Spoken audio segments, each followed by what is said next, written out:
प्रिय विद्यार्थियों, मैं आज बीए तृतीय वर्ष के विद्यार्थियों के लिए प्रगतिवाद युग पर व्याख्यान देने जा रही हूँ। हिंदी काव्य के विकास में छायावाद के पश्चात प्रगतिवाद का आगमन हुआ।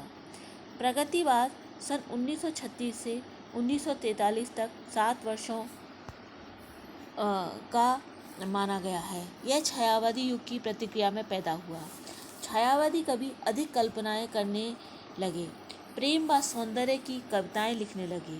वे कल्पना के संसार में इतना ऊंचा उठ गए कि उन्हें धरती का ध्यान ही नहीं रहा। इसलिए उनके विरोध में यथार्थ के साथ प्रगतिवाद का उदय हुआ। प्रगतिवादियों ने यथार्थ की ओर झांका तथा निम्न पंक्तियां कहीं। चिड़िया जितना उड़े आकाश, दाना है धरती के पास। भूखे भजन न होए गोपाला, ये लो त्यारी कंठी माला। अब मैं प्रगतिवादी कवियों के बारे में बताती हूँ। प्रगतिवाद के प्रवर्तक कवि श्री रामधारी सिंह दिनकर को माना गया है। इन्होंने सबसे पहले कृषक, मजदूर, शोषित, उत्पीड़ित और अभावग्रसित मानवों की ओर दृष्टि डाली तथा उन पर काव्य लिखा। इस युग में हरिवंश राय बच्चन, रांगे राघव, नागार्जुन प्रमुख कवि हुए, किंतु बाद में सुमित्रा नंदन पंत और निराला जी पहले छायावादी कवि थे। आगे आकर प्रगतिवादी बन गए। अब मैं प्रगतिवादी युग की विशेषताएं बताती हूँ। इसमें पहली विशेषता है पीड़ित मानवता की ओर दृष्टि। प्रगतिवादी कवियों ने पीड़ित मानवता की ओर ध्यान दिया, जिनकी ओर हिंदी साहित्य में किसी कवि का ध्यान आकर्षित नहीं हुआ। अधिकांश कवियों ने उपेक्षित पात्रों को अपने काव्य का विषय बनाया। किसान, मजदूर, दलित, अर्धनग्न, आवास रहित, बेसहारा लोगों पर इस युग के कवियों ने प्रचुर मात्रा में कविताएं लिखी। श्री दिनकर जी ने पूंजीपतियों के वैभव तथा गरीबों के अभाव, इन दोनों की असमानता का निम्न चित्रण किया है।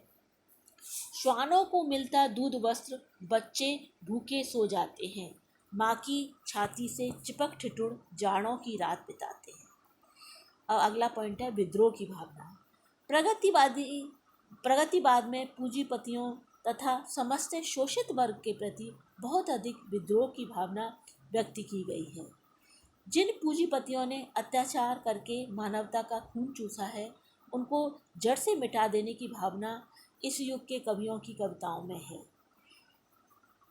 रामेश्वर अंचल ने चुनौती देते हुए लिखा है, मैं युग के गान बदल दूंगा, मैं युग के गान बदल दूंगा। जीवन की जटिल असंगतियां, मानव का शोषण, उत्पीड़न मैं जग से आज मिटा दूंगा, लाकर विप्लव का परिवर्तन। तीसरा पॉइंट है सरल भाषा का प्रयोग। प्रगतिवादी कवियों ने अपने काव्य में सरल और बोधगम्य भाषा का प्रयोग किया है। कविता का भाव पाठक की समझ में आसानी से आ जाता है। जैसे वह आता दो टूक कलेजे के करता, पथ पर पछताता आता, पेट पीठ दोनों मिलकर हैं एक, चल रहा लकुटिया टेक। चौथा पॉइंट है समानता का आग्रह। प्रगतिवादी कवियों ने संसार में सभी को समान रूप से देखने की इच्छा व्यक्त की। ये कवि चाहते थे कि किसी के पास अधिक नहीं हो तथा किसी के पास बिल्कुल कम नहीं हो। यदि अधिक और कम का अंतर ज़्यादा हुआ तो संघर्ष की स्थिति बन जाएगी। दिनकर जी ने लिखा है, जब मनुज का सुख भाग नहीं सम होगा, सीमित ना होगा कोलाहल, संघर्ष नहीं कम होगा। पांचवा पॉइंट है कल्पना से संघर्ष की ओर। प्रगतिवादी कवि यथार्थ को अधिक महत्व देते हैं। वे अपने काव्य में कल्पना का कम से कम प्रयोग करते थे। नागार्जुन ने इस संबंध में लिखा है, उतरो धरती पर तुम मानव, भूख मिटेगी प्यास मिटेगी। अगला पॉइंट है लोक चेतना। प्रगतिवादी काव्य से पहले के काव्य में लोक जीवन के प्रति ऐसा लगाव दिखाई देता है जैसा कि प्रगतिवादी कवियों की रचनाओं में देखने को मिलता है। इन कवियों का काव्य जनजीवन का काव्य है। इसलिए इन कवियों ने गांवों, खेतों, खलिहानों, लोक उत्सवों, तीज त्योहारों का, रहन सहन का मनोयोग से वर्णन किया है। त्रिलोचन में जनपदीय एवं आंचलिक जीवन की छवियां प्रस्तुत की हैं। मुझे याद आती है भगवान राम की शबरी, मुझे याद आती है लाल जलती ढिबरी, मुझे याद आता है मेरा प्यारा प्यारा देश, लाल सुनहरा आवेश। अगला पॉइंट है व्यंग बोध। प्रगतिवादी काव्य में व्यंग बड़ा तीखा है। नागार्जुन व्यंग करने वाले प्रगतिवादी कवियों में अग्रगण्य हैं। उन्होंने नेताओं पर, भ्रष्टाचार पर, मठाधीशों की वासना, रईसों की विलासी प्रवृत्ति, धार्मिक आडंबर, शोषण, झूठे आश्वासनों आदि पर करारे व्यंग किए हैं। इस प्रकार से अंत में निष्कर्ष में ये कहा जा सकता है कि हिंदी में प्रगतिवादी काव्य का सृजन बड़ी तेजी से शुरू हुआ, परंतु वह स्थिर न रह सका। यह प्रगतिवादी ढंग की रचनाएं तो अब भी रची जाती हैं, परंतु हिंदी में प्रगतिवाद फल फूल नहीं सका। प्रगतिवादी कवियों ने आध्यात्मिकता का पूर्णतः तिरस्कार कर स्थूल भौतिकता को अपनाया।